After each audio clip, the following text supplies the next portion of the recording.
Wemeli ka All India Trinamool Congress ubreu nongelam kaliang persya habo kayang dorbar thawan u Dr. Mukul Sangma ulong bagamang tingka bala wanra dung menteri rangba menta kesngi kalong dagaba punbun dakaram khamtam kani kadai kamang tingka ka bakhaddu jong ka sarkar MDA shwa bakan lek shaka election ha usnem ubanwan ulong ba dagani kamang tingka ka sarkar kathmu ban pendaplut ya baro ki jingduna ha ki sausnem baladep hakaba ulabanrap ka sarkar kala shimlut yakilat banyo ram Uminti rangba ukonrat kongkel sangma ubabatru ya kepelatingka haka sorka ulawanra ya kamangtingka jong usnem arajar arfulai kaba kajing yo lum khajna kaduna 6000 praspa saukunai klur na kajing pelut kabalong 0.1% na ka gross domestic product ne GSDP Nakalang Dr. Mukul ulaong baka sokar pedeng kalapin kala ya ka Fiscal Responsibility and Budget Management FRBM Act hakaba la pinkiw ka jingshim ram jong jela na kalay percent sa ka 0.1% jong GSDP bar ka sorkar jela kala shim kabu ya kani ulaong badak ni ka jingshim bun ya karam kan pinkyaru ya ka jela bansiw hakisnem kibanwan. I'm sure the Chief Minister in charge of Finance has done lots of homework to present it the way it has been presented.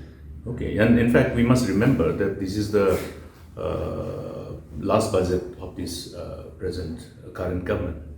So therefore, this budget also is designed more or less in a manner that will enable them to really probably rather they will try to make up for the last 4 years of their inactivity or other lack of any governance. Now, but the most important thing, because there will be budget discussion and we will have elaborate discussion on the budget within the House. So today I can only refer to certain important aspects of this budget, which will give you a insight into the various aspects vis-a-vis the source of fund and how the sources are expected and the ramification thereof with the kind of projected expenditure. Now, if you're looking at the budget here, they have tried to use the maximum space available for borrowing for the state government. Okay. Now, recently, you know that the Government of India has amended the FRBM Act. Okay. Now, FRBM Act earlier provided maximum borrowing space up to 3% of the GSDP for the states. Now, this has been increased to a ceiling of 4.5% of GSDP. Okay. So, you can understand more than half of the earlier space available for the state government is extended to the state through this amendment of FRBM Act, and they have taken the fullest advantage of this. But under what kind of resultant ramification thereof, that means you will increase your repayment of principal on the borrowing, and you will also increase the repayment on interest.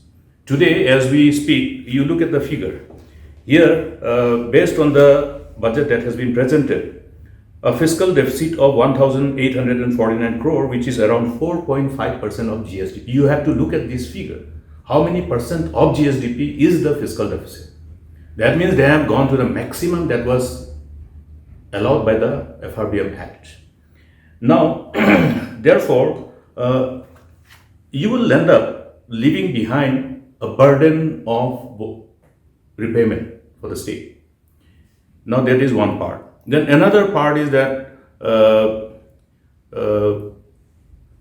if you're looking at another credibility of the state to have access to various borrowing, be it in respect of externally aided project like the World Bank, the Japan International Cooperation Agency, the ADB, now your eligibility, and in other words, the preferred states for taking the states for consideration of any proposal for borrowing under this externally aided project is also determined by your this very aspect of fiscal health. Credit, whoever is paying. Now, if the bank is giving you a loan, you will look at your fiscal health. You will look at your capability of repayment. Similarly, this whole indicators of a state's fiscal health is crucial for a state to reach out to any available borrowing from the market. Now here, where is the money going to come from? That means you have two sources. One is negotiated loan, one is the borrowing from the open market. And the resultant burden on the state is that you will have more repayment burden on principals as well as interest. It's a matter of serious concern. Okay. Even though the whole borrowing space was available up to 3% of the total GSDP, we maintain it below 3. If you go through 10, 11, 12, you will see that we try to. Then the resultant your debt is to GSDP ratio. All these are indicators of the healthy fiscal health or otherwise of a state. Therefore, today's budget indicates that they have gone to maximum available. If somebody is saying that, okay, I have an express loan, take it. And so besides a matter of besides expressing my serious concern on these, another important aspect is borrowing for what? Borrowing to fund what type of program? You go back to last year. Government of India said, okay, you can borrow under Atmanirbhar, this and that, and then for specific projects. So you have to understand the whole complexities of this borrowing and repayment burden of the state. Now you may have the access to borrowing, but then will you decide to borrow everything and leave the burden for your generation next? So these are matters of concern. And another thing is that here the whole budget has been very well camouflaged. You will not be able to know how much money is coming against the central sector schemes, which forms the bulk of the developmental investment. Okay, you will not be able to. And you also have number of externally aided projects. So in the budget speech, they have not maintained that kind of figure, which will give you an insight into, okay, how much money is coming from where. But when you go through the detailed budget, which usually people don't do, of course all the legislators will do that, then only you will know. But here the budget speech is for overall perception generation.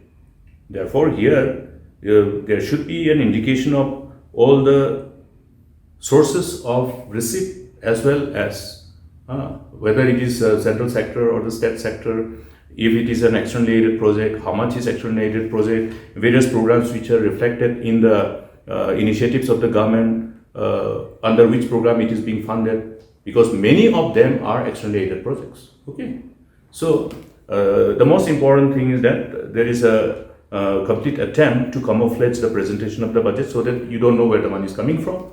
And another part is that a matter of serious concern that I have is pertaining to the percentage of fiscal deficit. That 4.5% of GSDP is the total fiscal deficit. They have gone to the maximum. I have calculated, so I am not getting that figure which he has reflected in that particular para. Okay, I'll have to do more. Probably I'll have to go through the whole detailed budget which is available with us. And sector-wise allocation. Please remember one thing. Here, unlike in the past, when we had two components of expenditure, one is for plan and another one is non-plan. We have done away with this plan and non-plan. Okay, we started this because that was also rational. Both Government of India and the state governments, we had a consensus that, okay, let us have a new format for projecting our expenditures.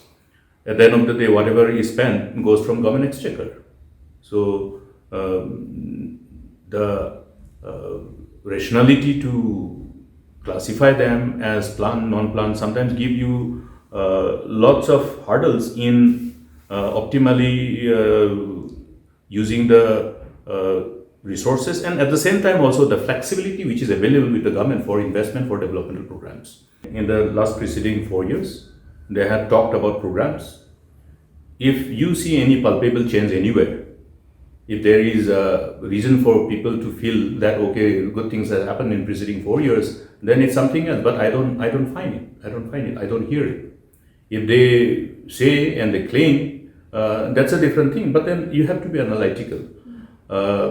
Therefore, this available 1 year before them, before 2023, is definitely intended to be utilized to the maximum for them to tell people, look, this is what we have done, look, this is what we are doing. And then ultimately, more or less, it's a more or less election-oriented budget.